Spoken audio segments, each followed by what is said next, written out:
Ernest, mon amour, je te vois là, silhouette héroïque contre les tempêtes de glace, ton regard déterminé défiant l'immensité blanche.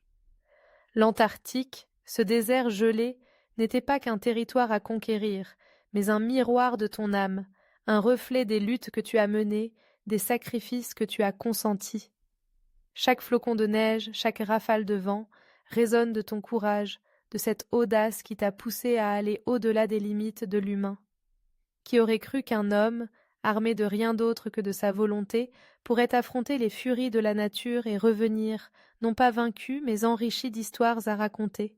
Et pourtant, au cœur de cette aventure, tu as su t'entourer d'hommes, d'âmes intrépides, des compagnons de fortune qui ont partagé ta quête.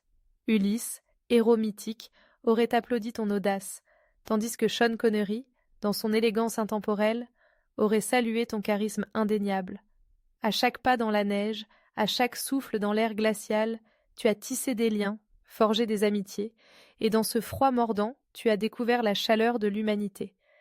Mais il y a aussi cette ironie, cette beauté tragique de l'exploration. Les bijoux de la couronne d'Irlande, perdus dans les méandres du temps, tout comme ces rêves que nous poursuivons, parfois inaccessibles.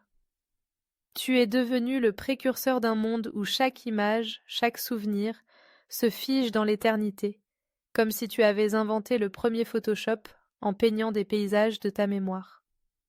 Et aujourd'hui, alors que je lutte contre le gaspillage, je te crie mon amour brûlant dans des pages glacées, à toi et à ton amour pour cette terre, ce paradis blanc que tu as révélé. Si seulement nous pouvions préserver ce que tu as découvert, par amour pour toi, par amour pour notre planète.